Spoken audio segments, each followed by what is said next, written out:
Today the world is shaking, Ukraine hits hard, occupied Donbas is in a total blackout, France shocks everyone, 100 Rafale jets and new air defense systems are coming to Ukraine, and Turkey drops a bombshell, peace is now inevitable, talks will return. Big moves, big shifts, big news. Welcome to Ukraine Today, I'm Zoroslava Kolesnikova. Let's go! Ukraine strikes hard, total blackout hits occupied Donbas. Ukraine has launched one of its most powerful hits yet. The occupied part of Donbas were thrown into complete darkness, and Russian factories are smashed by precision missile strike. The message is loud and clear. Ukraine is hitting back stronger than ever.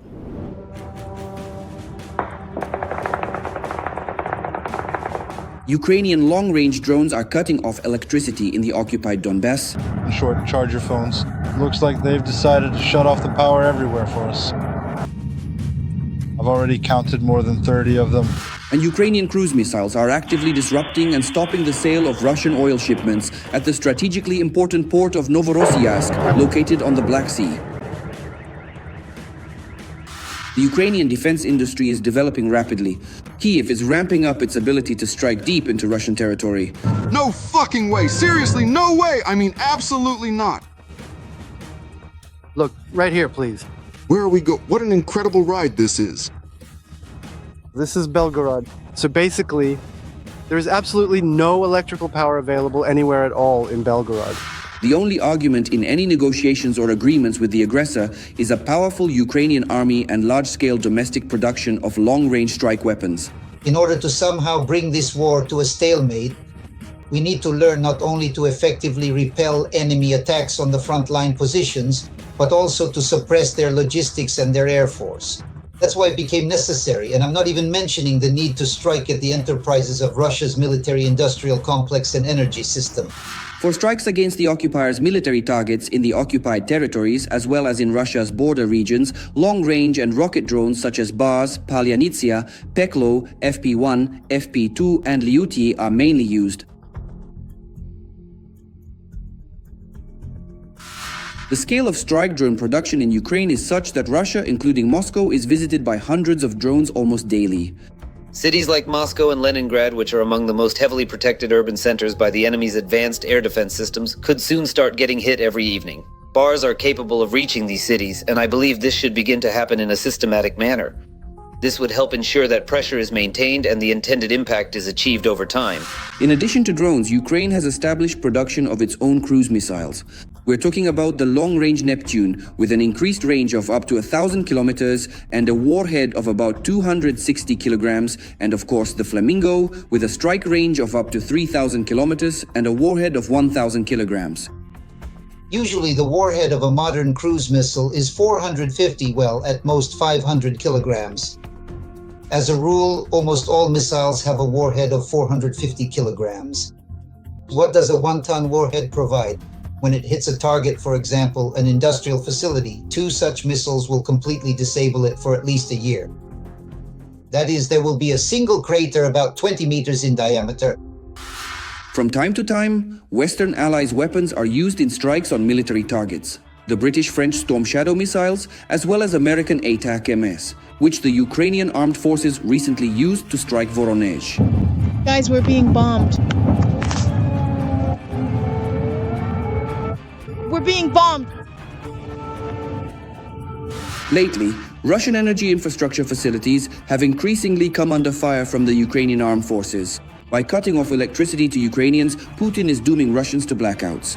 Given the climatic conditions of the Russian Federation and the tactical and technical characteristics of the Ukrainian side's strike capabilities, Russia is facing a harsh winter, both literally and figuratively.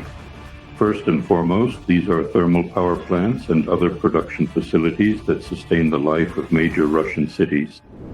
France dropped a game-changer 100 Rafale jets for Ukraine. France is boosting Ukraine's defense like never before. President Zelensky announced that Ukraine will receive 100 Rafale F-4 fighter jets, powerful French radars and 8 SAMP-T air defense system with 6 launchers. This could completely change the air war. France is strengthening Ukraine's defense, particularly in the areas of air defense and aviation. President Volodymyr Zelensky announced that our country will be able to receive 100 Rafale F-4 aircraft, powerful French radars, 8 SAMP/T air defense systems, as well as 6 launchers. In addition, Ukraine is receiving 55 electric locomotives, which will provide further support for the country's infrastructure. What was signed with Mr. President is more of an authorization for delivery. But with Dassault, contracts have been signed. This will be an actual agreement for the supply of aircraft. So we have a political decision. Yes, right? A separate agreement will need to specify all the financial terms under which we will receive these aircraft. It was stated that Zelensky did not disclose the full list of aid for security reasons. However, even the published list could create significant problems for the Russians. The Rafale is more in the category of heavy fighters of the 4++ generation, well, if we consider the modern version of the Rafale. In terms of takeoff weight, number of hardpoints, and combat load, it is comparable to the Russian Su-35 and Su-30 SM fighters. In other words, the most modern Russian fighters. The Rafale and Gripen are being equipped with Meteor missiles. This missile is equipped with a ramjet engine, not a solid fuel one, but a ramjet. It already has a range several times greater. Initially, its range was announced as 200 kilometers. Now, in fact, the figure of 300 kilometers range has been repeatedly proclaimed in promotional materials. In other words, this missile is certainly not at all inferior in its technical characteristics or performance to the Russian R-37M missile. However, it will actually be a permanent weapon. Since the summer of 2024, American F-16s have been carrying out combat missions in Ukraine. To further strengthen its air defenses, our country intends to purchase Gripen fighters from France.